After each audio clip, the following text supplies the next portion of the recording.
Kita semua pasti sering ya dengar istilah core values atau nilai-nilai inti. Tapi kepikiran nggak sih gimana caranya konsep kayak berakhlak ini bisa benar-benar jadi panduan praktis sehari-hari buat seorang ASN?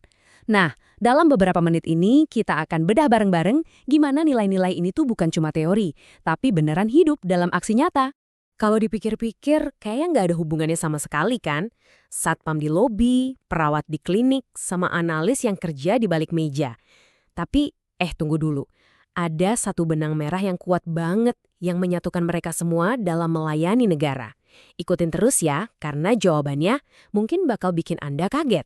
Oke, pertama-tama penting banget buat kita sadar satu hal. Nilai-nilai ini tuh bukan cuma kata-kata indah buat dipajang di dinding kantor. Anggap aja ini semacam toolkit profesional, seperangkat alat yang emang dirancang buat bantu kita menghadapi setiap tantangan nyata di tempat kerja. Jadi apa sih sebenarnya berakhlak itu? Gini deh cara gampangnya. Ini adalah kompas kita, sebuah kerangka kerja yang jadi penunjuk arah, baik secara moral maupun profesional, buat setiap ASN. Tujuannya? Ya untuk memastikan setiap langkah yang kita ambil itu mengarah ke pelayanan publik yang paling prima. Nah, ini dia nih 7 pilarnya. Berorientasi pelayanan, akuntabel, kompeten, harmonis, loyal, adaptif, dan kolaboratif. Oke, sekarang kita lupakan dulu sejenak teorinya. Yuk kita langsung lihat gimana ketujuh nilai ini beraksi di lapangan lewat beberapa contoh kasus yang menurut saya menarik banget. Kita mulai dari mereka yang ada di garda terdepan. Orang-orang yang setiap harinya jadi wajah dan suara dari institusi kita, yang langsung berhadapan dengan publik. Coba deh bayangin Anda ada di posisi ini.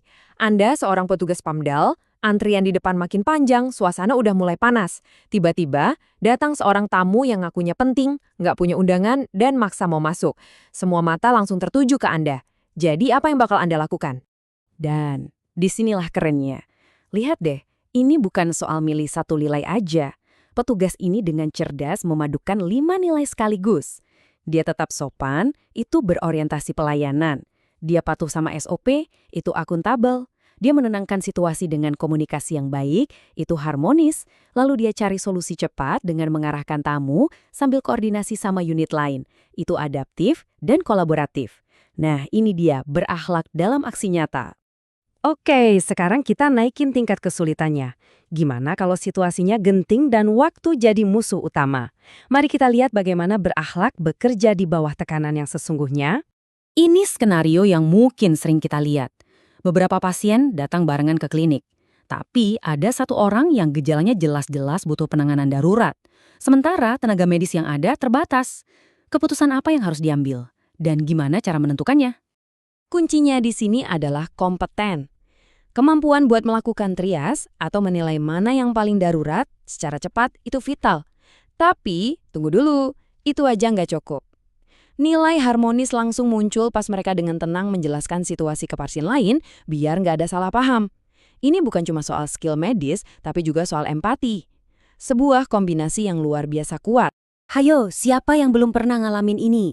Rapat penting mau mulai, pimpinan udah di ruangan, dan proyektor mati.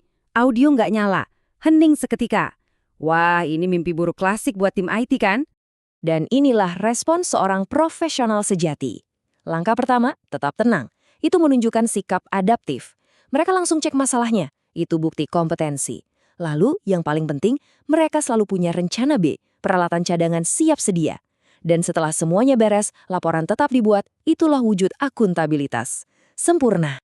Oke, dari garda depan, sekarang kita geser sedikit. Kita intip para pahlawan di belakang layar. Mereka yang pekerjaannya mungkin nggak terlihat langsung oleh publik, tapi tanpa mereka, bisa-bisa seluruh sistem ini runtuh. Buat seorang analis keuangan, ini situasi kode merah nih. Data nggak cocok, laporan terancam selat, dan yang dipertaruhkan bukan cuma angka, tapi kredibilitas dan integritas seluruh institusi. Dan coba perhatikan apa yang dia lakukan. Bukannya langsung tunjuk jari atau menyalahkan, dia justru memilih pendekatan yang harmonis dan kolaboratif. Dia nggak cuma bilang ini salah, tapi proaktif kasih panduan.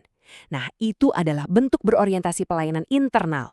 Hasilnya, potensi konflik berubah jadi kerja tim dan akuntabilitas laporan pun terjaga. Nah, ini dia dilema klasik di bagian administrasi. Tumpukan dokumen udah setinggi gunung. Tiba-tiba ada permintaan surat tugas yang harus jadi sekarang juga. Mana yang harus didahulukan?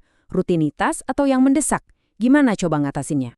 Disinilah nilai adaptif jadi pahlawannya. Dengan menguasai sistem digital yang menunjukkan kompetensi, staf ini bisa memproses permintaan yang urgent dengan cepat tanpa melanggar prosedur. Dengan membantu kelancaran tugas rekannya, dia juga menunjukkan loyalitas pada institusi. Jadi, teknologi itu bukan cuma alat, tapi bisa jadi perwujudan nilai. Oke, kita sudah lihat contoh dari petugas PAMDAL, perawat, teknisi IT, sampai analis keuangan. Setelah melihat semua ini, kira-kira apa ya benang merahnya? Apa kesimpulan utamanya? Jawabannya ada di angka ini. 7. Ya, 7 nilai, 7 pilar, tapi semuanya mengerucut pada satu tujuan yang sama, memberikan pelayanan publik yang luar biasa dan menjaga integritas bangsa. Jadi, poin paling pentingnya adalah ini. Jangan pernah lihat berakhlak sebagai daftar checklist yang kaku atau aturan yang harus dihafal mati. Anggap ini sebagai sebuah mindset, sebuah kacamata baru untuk melihat setiap masalah dan tantangan. Dengan kacamata ini, kita bisa menemukan solusi terbaik dalam situasi apapun. Inilah benang merahnya. Berakhlak adalah bahasa pemersatu kita semua.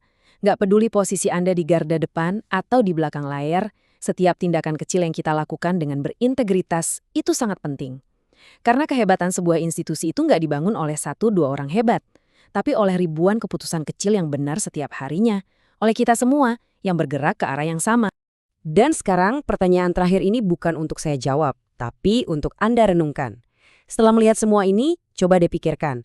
Besok di kantor, di situasi spesifik apa Anda bisa secara sadar menerapkan salah satu dari 7 nilai ini.